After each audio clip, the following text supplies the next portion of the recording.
एक छोटा सा गांव था, वहां पर एक आदमी पहाड़ पर पत्थर तोड़ने का काम करता था। उसको अपनी जिंदगी से कोई गिला शिकवा नहीं था। पूरा दिन वो काम करता, मेहनत करता, दिन के एंड में जो थोड़ा बहुत पैसा मिलता वो जा करके अपने परिवार के साथ में थोड़ा सा टाइम स्पेंड करता और चैन से सो जाता। तो एक दिन रोज की तरह वो अपना काम खत्म करके अपने घर की तरफ जा रहा था, तो रास्ते में चलते चलते उसके मन में ख्याल आया कि ये भी कोई जिंदगी है कि सुबह से शाम तक मैं पत्थर तोड़ने का काम करता हूं और एंड में मेरे को थोड़े से पैसे मिलते हैं, जिसमें मुश्किल से मेरा और मेरे परिवार का गुजारा हो पाता है। काश कुछ ऐसा हो जाए कि कहीं से मुझे कोई ऐसी शक्ति मिल जाए कि जो भी मैं चाहता हूं वो सच हो जाए। वो अपने घर पर गया, उसने खाना खाया, लेकिन उसका ध्यान खाने की तरफ नहीं था। उसके दिमाग में यही ख्याल चल रहा था। उसके बाद में वो यही सोचते सोचते सो गया। फिर नींद आने के कुछ देर बाद उसको एक सपना आया। सपने में उसने देखा कि रोज की तरह वो अपना काम खत्म करके अपने घर लौट रहा था। रास्ते में उसने एक बहुत ही बड़ा घर देखा और उसके मन में आया कि काश ये घर मेरा होता और मैं इसका मालिक होता। और उसके ये सोचते ही वो उस घर का मालिक बन गया।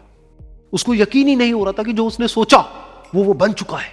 लेकिन उसकी खुशी ज्यादा देर नहीं टिक पाई, क्योंकि उसको एकदम से एक शोर सुनाई दिया। उसने अपने घर के बाहर देखा कि एक बहुत बड़ी रैली निकल रही है, जिसमें बीचों बीच एक पॉलिटिशियन है जो ऐसे ऐसे हाथ हिला रहा है। और वहां पर जितने भी लोग खड़े थे सब उसके नाम के नारे लगा रहे थे, उसके आगे हाथ जोड़ करके खड़े थे, सब उसको देखने के लिए तड़प रहे थे। तब उसको यह एहसास हुआ कि मैं कितना छोटा हूं उसके आगे। और फिर उसके अंदर से एक ख्याल उठा कि काश मैं ये पॉलिटिशियन होता और मेरे पास भी इतनी ही पावर होती जितनी कि इसके पास में है। बस उसका इतना सा सोचने की देर थी, वो पॉलिटिशियन बन गया। उसकी खुशी का ठिकाना नहीं था, क्योंकि उसके आसपास में हजारों लोगों की भीड़ थी और सब उसको देखने के लिए तरस रहे थे, तड़प रहे थे।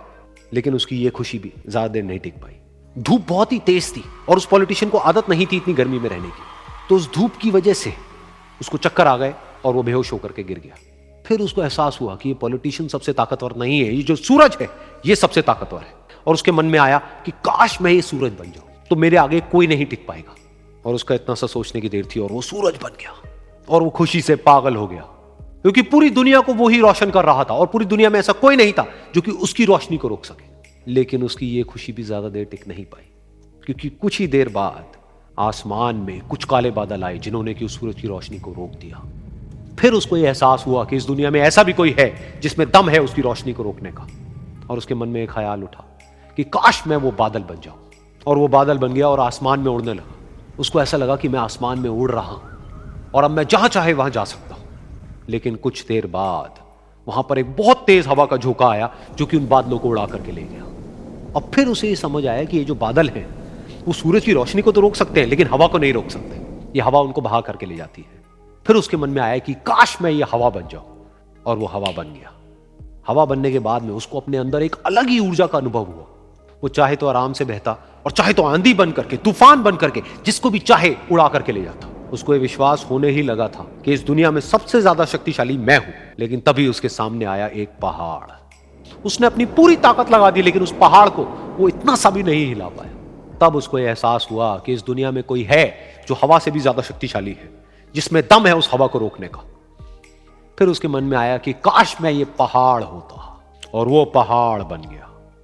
लेकिन हर बार की तरह इस बार भी उसकी खुशी ज्यादा देर तक नहीं टिक पाई। उसको एक जानी पहचानी सी आवाज सुनाई दी और साथ ही साथ उसको दर्द होने लगा, जैसे कि कोई है जो उसको तोड़ रहा है, उसको मार रहा है। तो दर्द से वो चीखने लगा और उसके मन में आया कि काश मैं वो बन जाऊं क्योंकि इस पहाड़ को तोड़ने का दम रखता है। लेकिन इस बार उसकी ये ख्वाहिश पूरी नहीं हुई। वो रोने लगा, चीखने लगा, चिल्लाने लगा। उसने अपनी पूरी जान लगा दी, लेकिन इस बार वो नहीं बन पाया। उसका दर्द बढ़ता ही चला जा रहा था और दर्द की वजह से एकदम से उसकी नींद खुली और सामने शीशा था। उसने शीशे में देखा और उसको समझ आया कि सपने में मैं वो क्यों नहीं बन पा रहा था जो मैं बनना चाहता था, क्योंकि असलियत में मैं वो ही हूं।